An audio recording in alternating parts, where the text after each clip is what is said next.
మొన్న మధ్య నానాజీ గారు మాట్లాడింది చూశాను. అంటే అలాంటిది అంటే అందరూ ఆయన అంటాం మీరు ఎక్కువ మీరు ఎక్కువ మాట్లాడేశారు మాట్లాడుతూ ఉంటే నేను మీరు ఎంత మాట్లాడారు మీకు చెప్పాలి, వీడియోస్ పంపించాలి మీకు.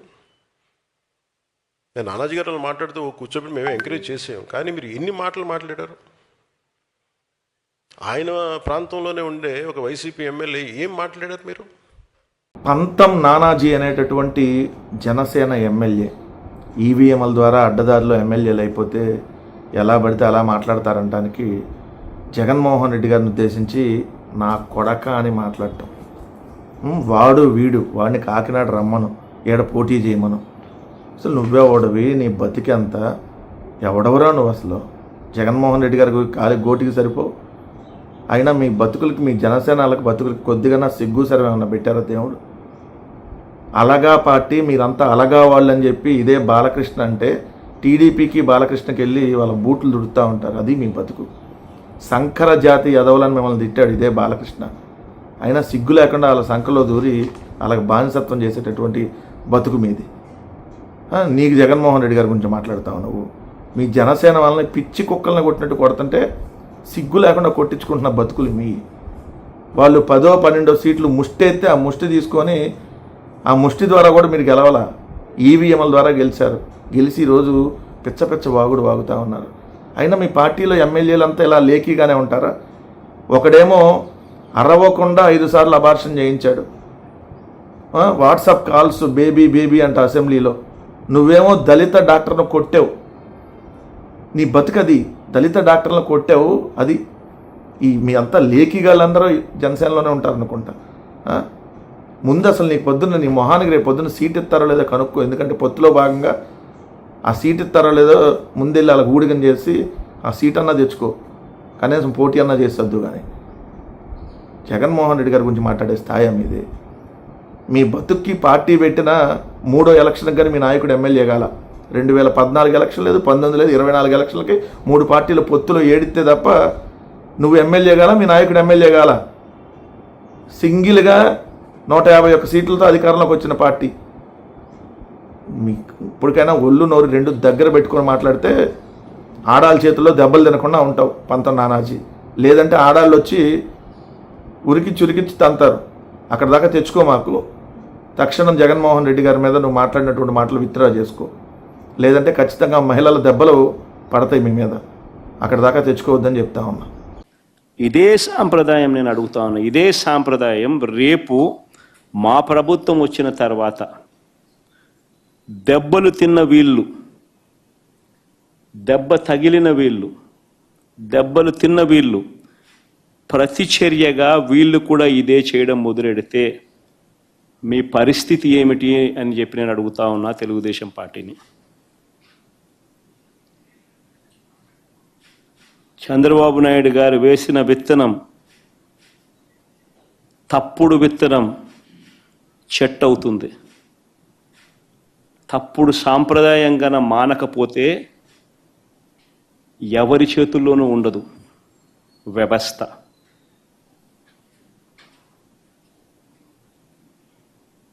చాలా అంటే చాలా తప్పు చేస్తా ఉన్నాడు చంద్రబాబు నాయుడు. ఈరోజు దెబ్బ తగిలిన ప్రతి ఒక్కడు రేపు పొద్దున ఇదే కొనసాగిస్తే మా ప్రభుత్వం అధికారంలోకి వచ్చిన తర్వాత చంద్రబాబు నాయుడు పరిస్థితి ఏమిటి, తెలుగుదేశం పార్టీ పరిస్థితి ఏమిటి? ఎల్లకాలం ఇవే రోజులు ఉండవు. ఈరోజు పైన మీరున్నారు, మళ్ళీ 4 ఏళ్ళకు 3 ఏళ్ళకు కిందికి మీరు వస్తారు, మేము పైకి పోతాం.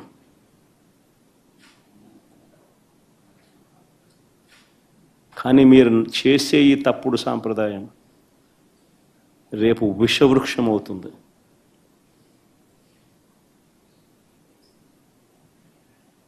నేను చెప్పినా కూడా మా వాళ్ళు రేపు పొద్దున వినే పరిస్థితి ఉండదు. దెబ్బ తగిలినోనికి ఆ బాధ తెలుస్తుంది.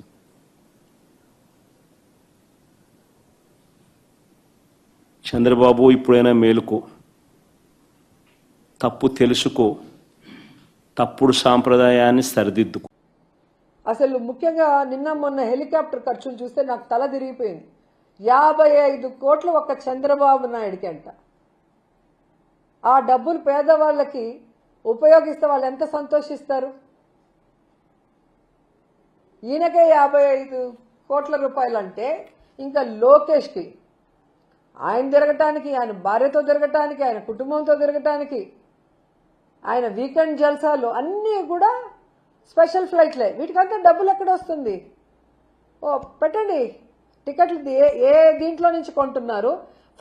ఫ్లైట్ టికెట్లు కానీ, వాళ్ళు ఉన్న హోటల్స్ కానీ, కార్లు కానీ, వీటికంతా ఎంత ఖర్చు అవుతుంది? ఈ డబ్బంతా ఎక్కడి నుంచి వస్తుందో ప్రజలకు చూపించండి. ఇంకా అందరికన్నా చాలా ఘోరమైన విషయం ఏంటంటే పవన్ కళ్యాణ్, ఈయన షటిల్ బస్ ఉంటుంది చూసారా, ఆ విధంగా హైదరాబాద్కి ఆంధ్రప్రదేశ్కి పొద్దున్న రావటం, మధ్యాహ్నం పోవటం, మధ్యాహ్నం రావటం, సాయంత్రం పోవటం. ఎవరు డబ్బులు? ప్రజల పన్నులు కట్టిన డబ్బులు విచ్చల విడిగా ఈ విధంగా అన్యాయంగా ఖర్చు పెట్టే నాయకులు ఈ దేశంలో ఎవరైనా ఉన్నారంటే చంద్రబాబు నాయుడు, పవన్ కళ్యాణ్, లోకేషే. ఇంత వరస్ట్ పొలిటీషియన్స్ని ఎవ్వరు చూసుండ్రు. వీళ్ళు కూడా మా గురించి మాట్లాడటం ఎంత సిగ్గుచేటు. రాష్ట్రంలో జరుగుతున్న అవకతవకల గురించి పవన్ కళ్యాణ్ మాట్లాడు. మిస్ అయిపోయినారని చెప్పిన 30,000 మంది ఆడపిల్లల్ని ఈరోజు తీసుకొచ్చేవాళ్ళన్న ఆలోచన లేదు. నిజంగా మా మిస్ అయి ఉంటే ఎందుకు తీసుకురాలా? ఈరోజు బీజేపీతోనే కలిసి ఉన్నారు కదా. ఇంటెలిజెన్స్ నీకు చెవులో చెప్పింది అన్నావు కదా, ఇప్పుడు ఆ ఇంటెలిజెన్స్ని అడిగి తీసుకురావచ్చు కదా. నిరుద్యోగులకి నువ్వు ఏదో చేస్తా అన్నావు కదా, మరి అది ఎందుకు చేయలేదు? ఆడపిల్లల్ని రేప్ చేస్తే మాట్లాడవు, రైతులకి అన్యాయం చేస్తే మాట్లాడవు, విద్యార్థుల మీద రౌడీ షీట్లు తీస్తే మాట్లాడవు. దేనికి నీకు ఓట్లు వేసింది? దేనికి నిన్ను డిప్యూటీ సీఎం చేసింది? మేనిఫెస్టోలో సంతకం చేసి ఎగ్గొట్టినందుకు మిమ్మల్ని అరెస్ట్ చేయాలి, మిమ్మల్ని, చంద్రబాబు నాయుడిని. నువ్వు చూపించు పోను, మా పార్టీ వాళ్ళు ఎవరైనా ఉంటే పోను, ఆంధ్రజ్యోతిలో చూపించు. ఆయన రంగా గారి అభిమాని. నా కొడక నువ్వు ఎట్టా చేస్తావురా? మొన్నేమో ఆంజనేయులు తిరిగావు, 34 సంవత్సరాలు ఒక విగ్రహం పెట్టలేదు. వాళ్ళ రాజకీయాల కోసం సిగ్గు లేదా? అన్నం తింటలేదా? గడ్డి తింటున్నావా? ఇంకా దీనికన్నా ఎందుకు సావటం బెటర్ నువ్వు అని చెప్పాడంట ఫోన్ చేసి. ఇటు జనాన్ని పోగేసుకుని రా నా కొడక చూసుకుందాం అన్నాడు. వాళ్ళ పిల్లలు కదా వెళ్ళిపోయారు. నాకు తెలుసుంటే ఎల్లమాక ఆడేదో షో చేసుకుంటాడని చెప్పేవాడిని. మాకు కానీ మా పార్టీకి కానీ తెలియదు, లేదా మేము కూడా వెళ్ళేవాళ్ళం కదా. అడిగాడంట ఫోన్ చేసి, సిగ్గు లేదా నా కొడక మమ్మల్ని కొట్టించావు, మా బట్టల కొట్లో నీ బట్టలు పోతే పండక్కే గుడివాడి జనం కొనుక్కున్న బట్టలు కూడా దొబ్బికెళ్ళారు. రంగయ్య రహమాన్ నీ షాపే కదరా తగలెట్టింది, నీ ఇల్లే కదరా తగలెట్టింది. ఇప్పుడు బూట్లు నాగడానికి వచ్చేసావా రాజకీయం కోసం? నీకు చంద్రబాబు గారికి బుద్ధి లేదా అని అడిగాడంట. అడిగి